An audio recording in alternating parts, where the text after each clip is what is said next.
a very lovely member of parliament. You know, we used to crack jokes. I remember around, it could be November last year, we had lunch with him in Continental House. There's a restaurant on the 7th floor.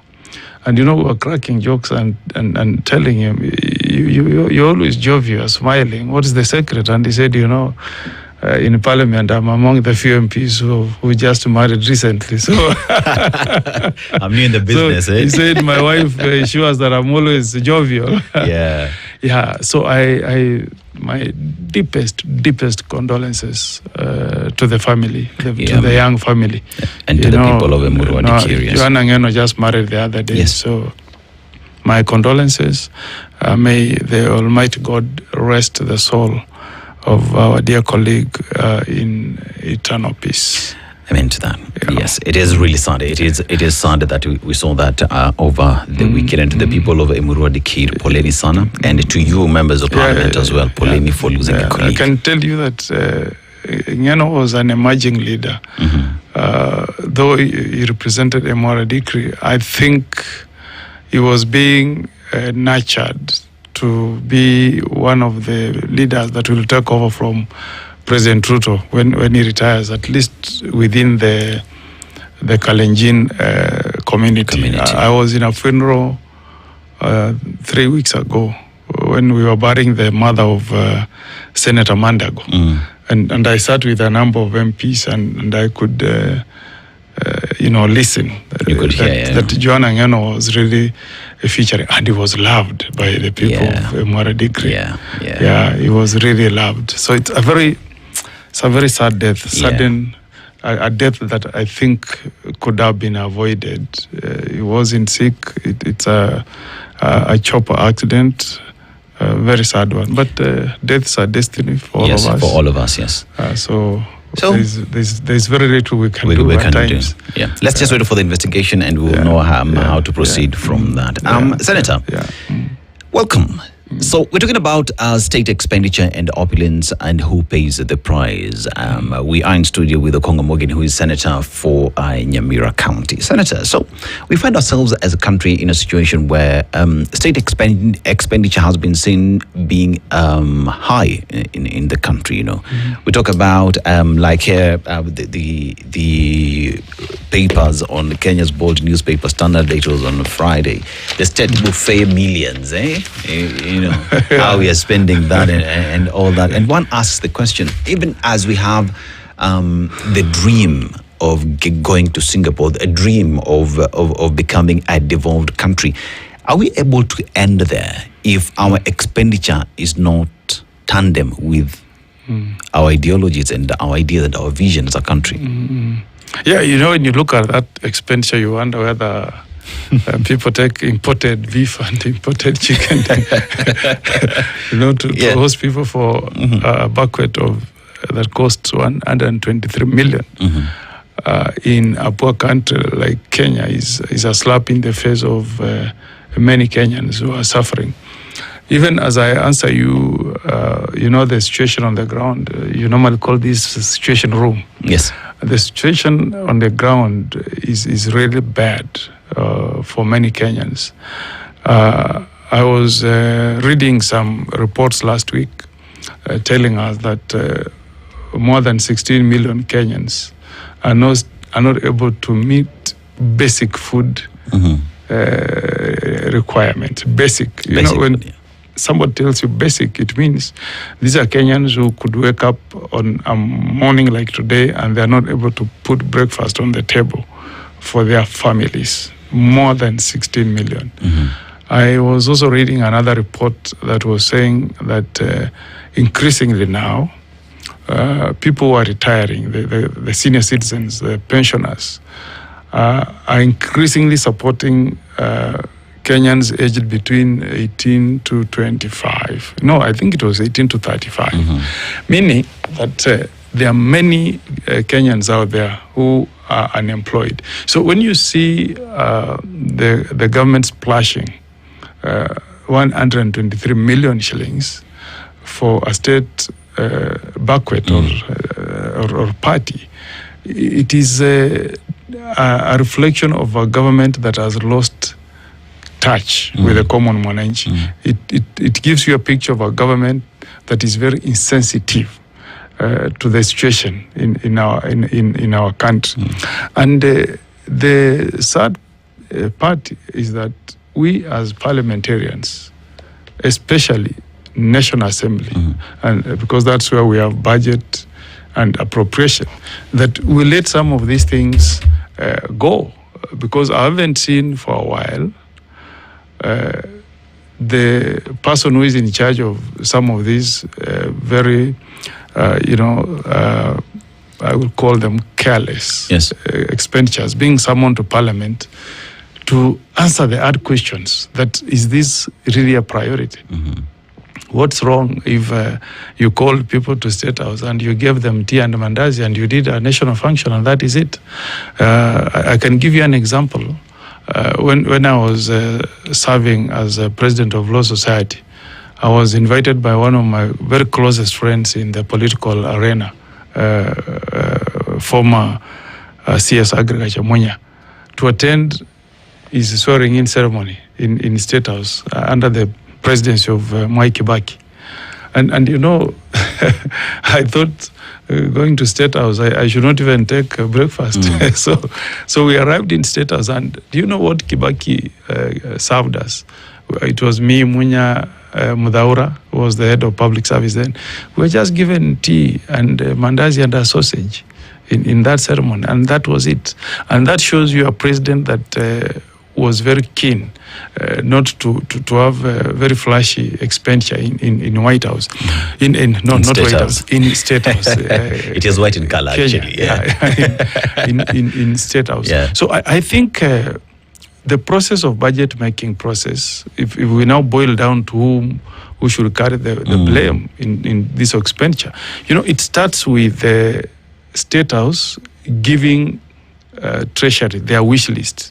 They will tell you, we as people working in the State House, the accounting officer of the president, we have discussed with His Excellency the President, and this is the expenditure we want as a State House.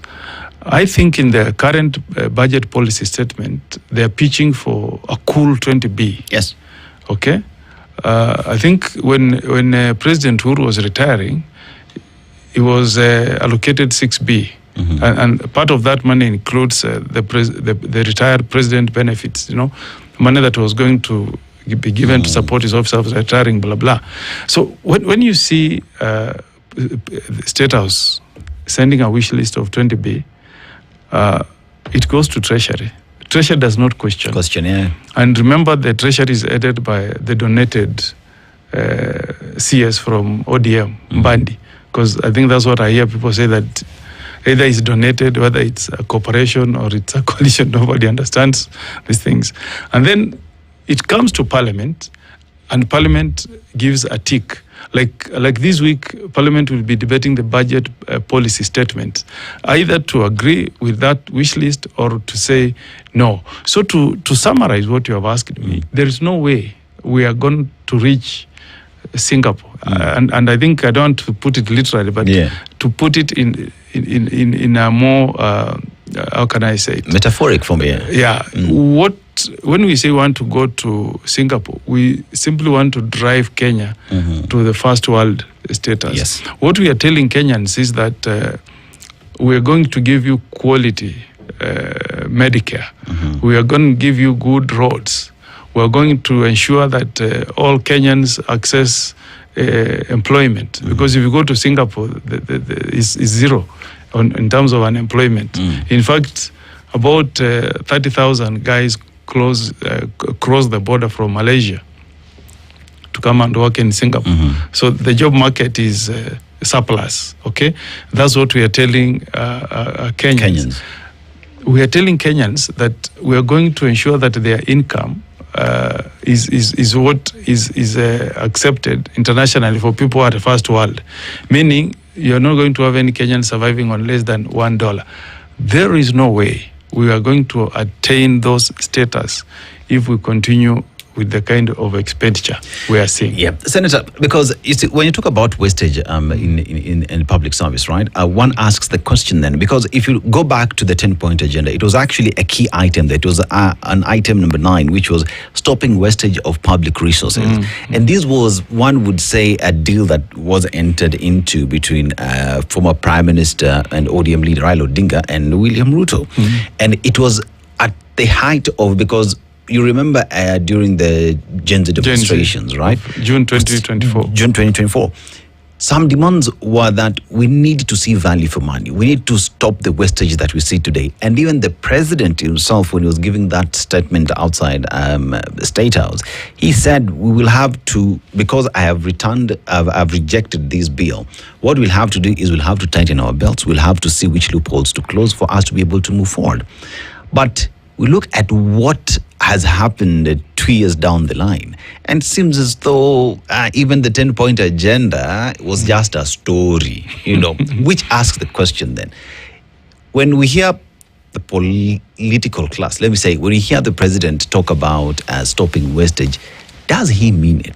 Or is it just to quell the situation at the time?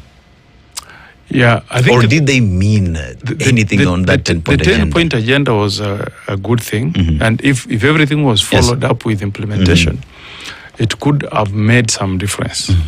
But I think now we are mixed up in this thing of the dream of the late Prime Minister Raila Odinga was to use the moment of that 2024 moment to improve our governance.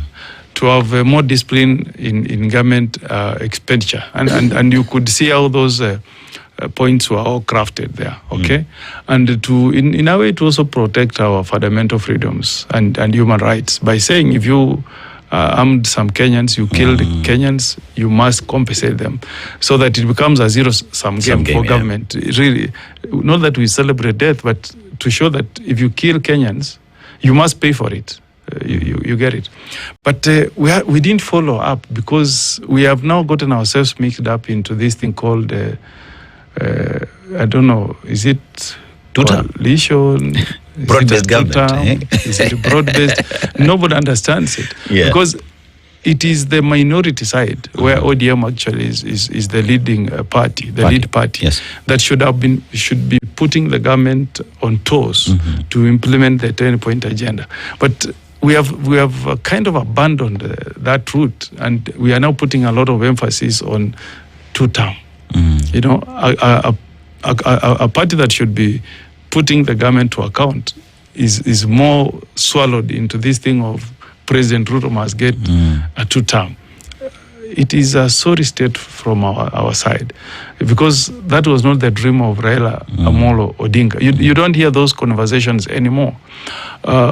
The expenditure you are speaking, you're talking about this morning, we're supposed to kind of put a break to this overzealous appetite by the executive to have wastage, to spend money in a manner that is wasteful. It is the minority side where ODM is. But now with this debate of two-term, I don't think anybody will have the guts in Parliament to say no to the president, because you're looking like you are one and the same. In fact, we exist as ODM in name, but every pronouncement is, we are choir master, the same choir with UDA. It's a very sorry state of affairs. And Senator, and then the issue of accountability.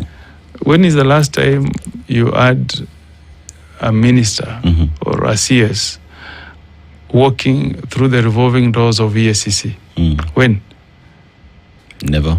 Yeah, we haven't seen that, because now every institution has become an extension of the executive.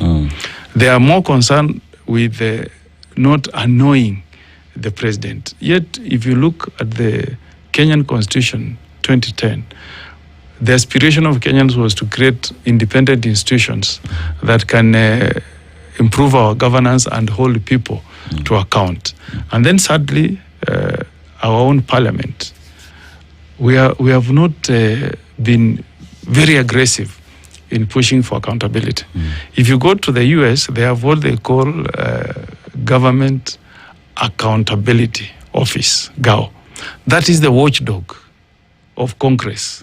And the powers are so expansive that Congress would open up even military contracts, where the United States of America would say this is a highly sensitive, secretive contract.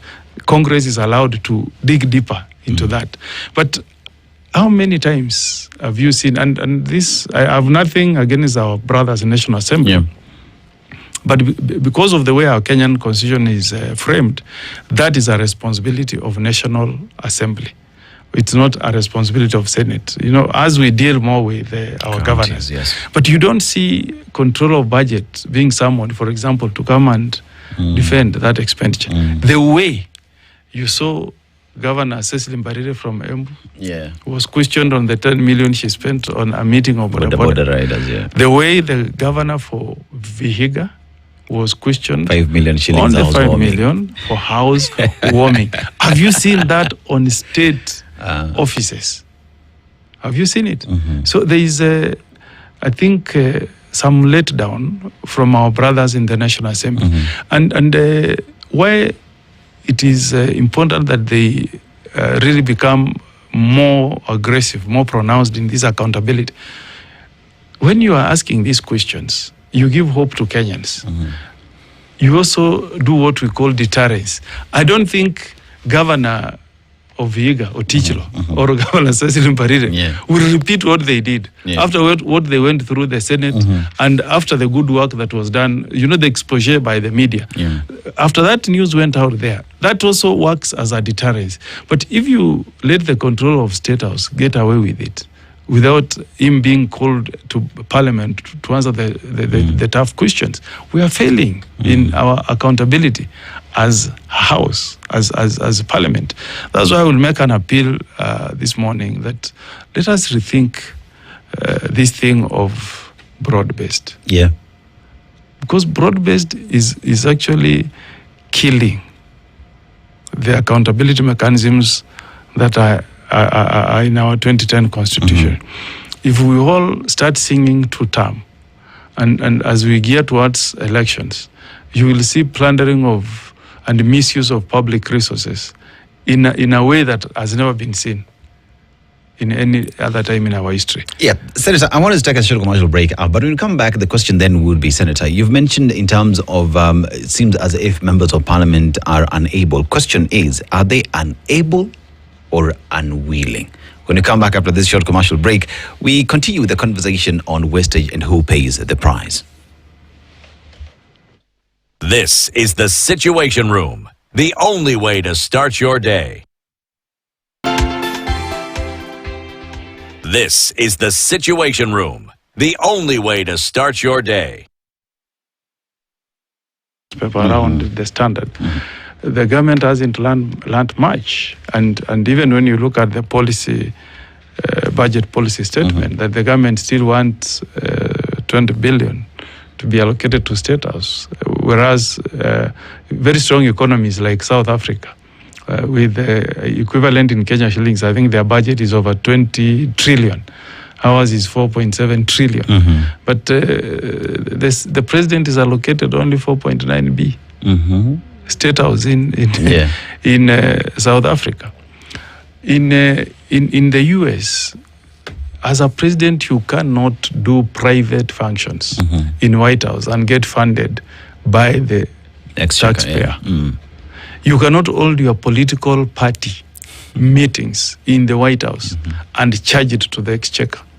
You can't. But why are we giving a lot of money to State House? It's because we have lowered State House to become like the party headquarters of the ruling party, which should never be the case. You remember when Mo used to do party meetings? KICC. Because that bill should be paid by the party. Kanu then, now it should be UDA. The other day I saw the Chief Justice launching a book at Safari Park I'm sure she could have opted to do it at the Supreme Court grounds, and the judiciary pays the bill. But I think because of the discipline and the respect she has for the Constitution of the Republic of Kenya, she opted to do it at a private hotel at Safari Park, pay our bills, pay the drinks for our guests, because there's no way she could have used state resources by doing that function at the Supreme Court, because that's the headquarters. There are grounds there, like grounds in State House, but she opted to be decent and respect our Constitution. So that's where the problem is, that the youths in 2024 asked us to be more responsible, to be more prudent in expenditure of our public resources, but we have learned very, very little. Now, going back to our members of parliament, by the way, by design, if you read through Kenyan Constitution, our members of National Assembly are powerful, very powerful beyond measure. In fact, the way that Constitution is crafted, National Assembly is actually more powerful than the presidency, because there is nothing the president can do without the nod of National Assembly. If you read Article 32, I normally hear my party leader Oburu saying he wants power. If you want power, if you read the Constitution, if you want power, power, you will find it in Article 132 to 133. Then maybe you go to 240 on National Security Council. That power vests in the presidency. If you really want power as a Kenyan, you vie for presidency. Now, that limit, the only institution that limits that power is National Assembly. So power resides in the presidency, but the limit to that power resides in the National Assembly. If the president picks rogue attorney general or a rogue cabinet secretary, rogue permanent secretary, rogue ambassador, the only person who can say no is your MP and my MP at the National Assembly. Because, Senator, let's just paint a raw picture of the power that Parliament has. That even the budget that you're talking about, the extra 20 billion. In fact, budget, what we are dealing with now, I want you to understand how powerful your MP is.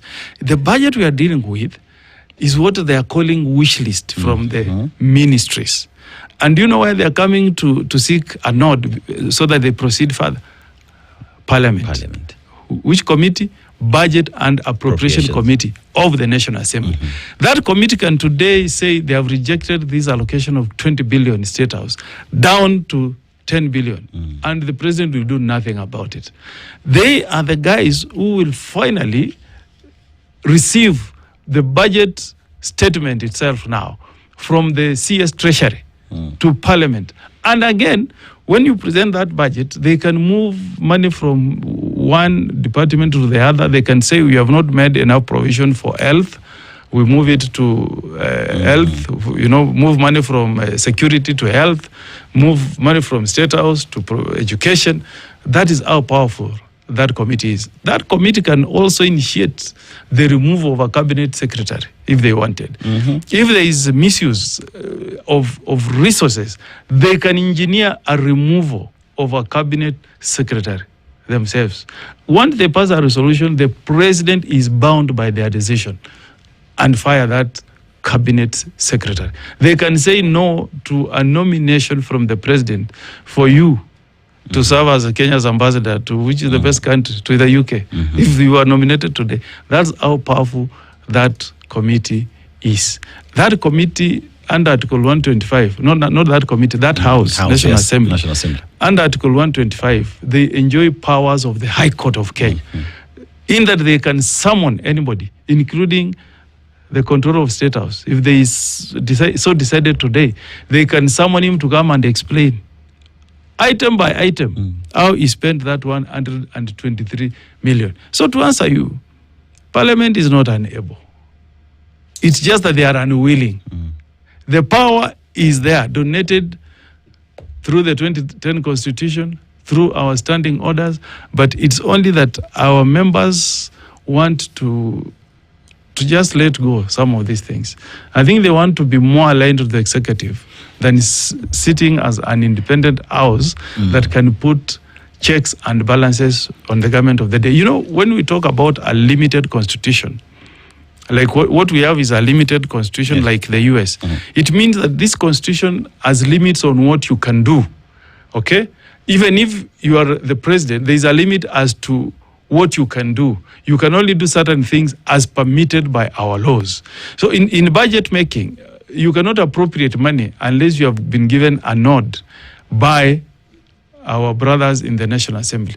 Maybe my parting shot would be the framers of the Kenyan Constitution should have allowed the two houses, National Assembly and the Senate, to have a say on budget making process and accountability.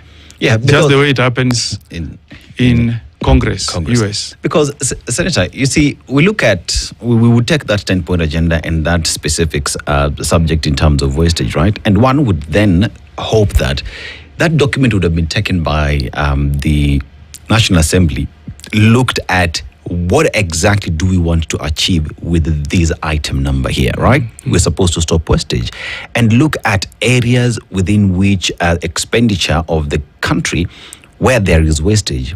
And through that, then initiate processes within their own house through different committees of the National Assembly and ensure that Kenyans are able to get value for money. That as we speak about this, the government asking for more money, 20B to just spend on chai and bandazi here and there, you know, it would have been an opportunity for them to clear house and for Kenyans to say, finally, we're seeing things are changing, and that even the 10-point agenda would make sense to Kenyans. Because Kenyans today say, we are not seeing sense of that 10-point agenda if that thing that we fought against in 2024 is still being perpetrated. Because I look at it these ways, Senator. The president as leader of government, as the number one employee of Kenyans, as a number one servant for Kenyans today, has to set the bar. In terms of expenditure, in terms of closing wastage, and failure for him to do that. It is why today senators have a difficult job of talking to governors who are spending 3 million shillings on a Christmas tree in September, because an example has been set up there. So in terms of just moving forward and fixing house, can Parliament do that as we speak today, or are they on chokehold to rubber stamp what comes from State House? I think they are able. I hope you will get a chance to have one of the MPs in the oversight committees, maybe public accounts, public investments, to come and really answer some of these questions, because they are the right people to really respond to some of these queries. And I think it is for public good that some of these questions should be asked by our parliament, because who else? Who else, yes. Who else? You can talk. I can talk about it on this TV show. You can ask me the questions. But at the end of the day, unless we have these matters being discussed by the people's representative, the people who the Constitution has given power, we're getting nowhere. And I agree with you. The president should lead by example. If there is bad manners from the presidency, if the president is calling his party candidates to State House and using state money to feed them, to pitch tents for them, I can tell you the trickle effect would mean that governors will do the same. But if the president leads by example, by showing discipline, physical discipline, and say, I will not misuse public resources by doing party things in State House, governors will follow the cue. If there is corruption at the top, you will see corruption trickling down to our counties. If there is no accountability on the executive from National Assembly, the county assemblies will also not put governance to accountability. Okay? So the presidency has been given a very huge mandate in our constitution. You know, if you read our constitution in Article 131, sub-article 2E, okay, the president has been given a responsibility to ensure protection of our fundamental rights as Kenyans, our human rights, and rule of law. That task has been assigned to who? To the president. The president. Under Article 131, sub-Article 2E. Yes. Okay? So that's a huge responsibility bestowed on that office. So rule of law entails that everything that you do should find favor with our laws. Okay? Everything that you are doing in State House should find favor with our Chapter 6. There should never be abuse of power or misuse of power by the presidency. That way, the governor will also not abuse his power or misuse his power. Because misuse of power is when you say, Utadu, I will call these people to State House and use the taxpayers' money to do this a private party affair, and nothing happens. And you're also watching. Is National Assembly going to question me? If they don't, you will repeat it again. But I tell you, if National Assembly took the unprecedented step and questioned the expenditure in State House, you will see a more disciplined president. So at the end of the day, me and you, must continue appealing to our MPs to act in the best interest of this nation by putting the presidents to account. But you and I, not you and I, you yes, as a citizen, yes, you also have a role to play. Yes. Because you can also petition. Once you see that kind of expenditure, you can also petition Parliament and ask them to do an inquiry into that expenditure. Article 37 is also there. You can picket about it. Yeah. You can bring a petition to Parliament. You can also demonstrate against that kind of expenditure. It's allowed in our constitution, provided you are peaceful. So that there is an awakening spirit that Kenyans are watching these things and Kenyans will not take some of these annoying expenditures. So the responsibility is on all of us. Yeah. Senator, you know, we've talked about the National Assembly and the powers that it has, because IEBC went to the National Assembly requesting for additional budget of around 60 billion shillings, right? And they were told, we don't understand why you need all this money. We only have 40 billion shillings for you, and make sure that you work with the 40 billion shillings, right? It is in the same breath that the National Assembly today can rise up to, can rise to the occasion and tell the president, you want 20 billion shillings. We do not have that money to spend. That we can redirect this to go to education, where students today, as we speak, do not have textbooks in grade 10. You know, it can go to healthcare, and that can go into a pool in ensuring that SHA actually gets to work. Or it could be taken to northeastern part of the country and ensure mitigate on drought. We can construct dams in northern part of the country to ensure that citizens of the region do not suffer. And give them piped water. Yes, that today we find ourselves in this situation, number one, because individuals who've been donated this power by Kenyans, one, either do not understand their role, two, they have been put in such a position that they're just conveyor belt of what the executive wants, or they just don't care. And you know, the Constitution protects us. If you read 117, it says there shall be freedom of speech and a debate in Parliament. Yes. That's the wording in Article 117. Okay? And to ensure that nobody prevents you from doing that which you believe is right, you can go to Article 32, which says that every person has the freedom of conscience, okay, religion, thought, opinion. It's there in Article 32. Okay? So your conscience should guide you. If you think that this expenditure is wrong, the Constitution in Article 32 says, act according to what your conscience tells you. You don't need to listen and say, this is what the president wants. No, you have given us very good example. Look at what is happening in northern Kenya. Where should our priority be as a country? It should be to allocate more money to the northern Kenya so that we mitigate on the adverse weather we are seeing there. People are losing livestock, hunger, people are sleeping without food. Children not going to school. You have spoken about health. Do you know what is our maternal mortality rate as a country? In 100 births, we lose more than, the statistics are mixed, but we lose about 380 mothers in 100,000 births. 100,000 births. If you go to Norway, it is 2. Yes. Only 2 mothers die during childbirth in 100,000 births. UK is 8. In 100,000 births, only 8 mothers die. In UK, it's about 17. Why should we be focusing on giving money for people to have mandazi when our mothers are dying? Yet when you read the statement on the budget policy statement, the opening words is very nice. It says, we want to put more emphasis on prevention. We need to prevent the deaths of our mothers while giving birth. And we can only do it by allocating more money to improve our healthcare facilities. But instead, we want to give more money to offices to hold parties, as you have rightly questioned this morning. While we're ignoring health, we're ignoring education. You know how much we are giving poor homes in terms of bursary?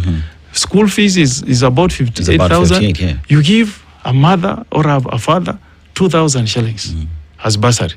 2,000 shillings. Schools capitation, they have not been given money in this past year. And if this money went to our schools, we'll improve our facilities. Look at research. Do you know how much the education sector, the entire research sector gets? It's not even $1 billion. It's about 800 plus million shillings.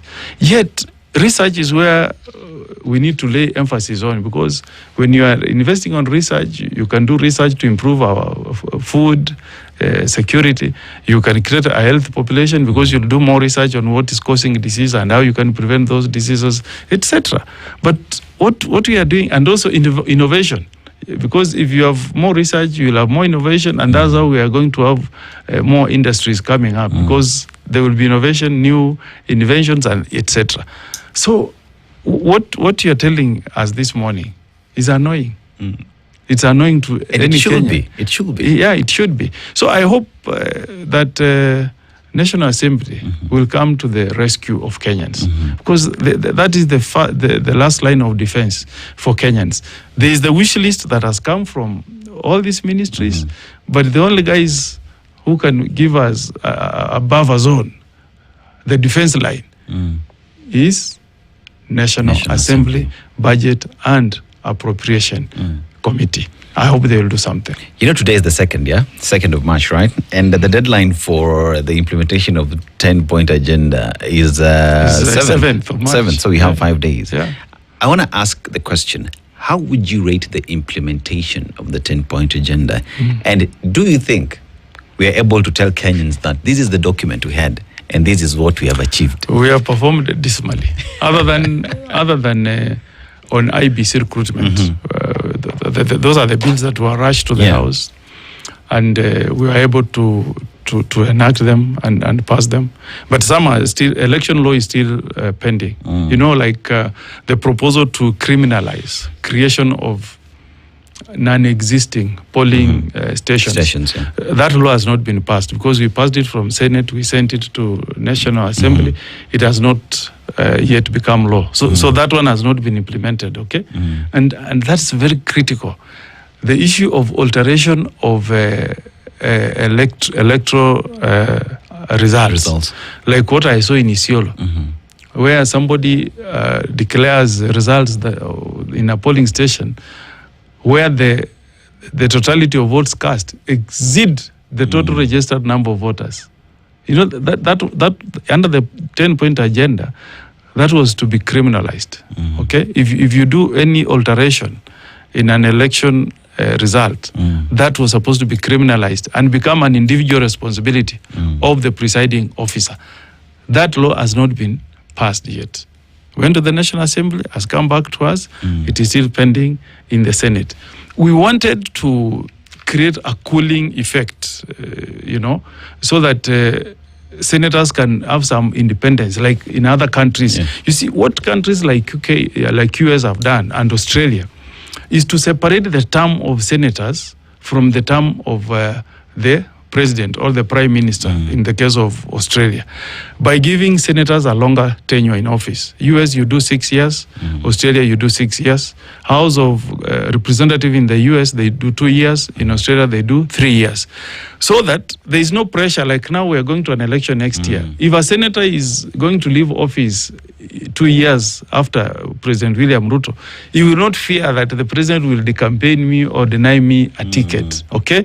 That's what the US does. They separate the tenure of senators from the presidency so that there is more independence. That was a proposal in NADCO that went to the 10-point agenda that we should increase the legislative mandate of the Senate. Senator.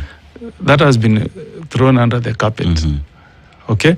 So to answer you, we have done less than 10% implementation on the 10-point agenda. The youths who died, they are yet to be compensated. We said in the 10-point agenda that the fundamental rights and freedoms of Kenyans should be respected. Yes. You are seeing the way Kenyans who are peacefully doing meetings, some who are picketing, they are being tear gassed. So on the other hand, you are telling Kenyans that we're going to create a fund to compensate you, but you're even creating more claims. The boy was killed in Kitengela, the one who died in Kakamega. So to answer you, we have done very little. Very little. We have done very little. The time comes to an end on 7th. Our scorecard, I don't think it's more than 20%. You know, that is the state of expenditure and opulence, and who pays the price? Are they Kenyans? Senator Nyamira County, Okongo Omogeni, laying things bare, but then again goes back to Mwananchi. What are you doing about it at 9 a.m.? Good morning.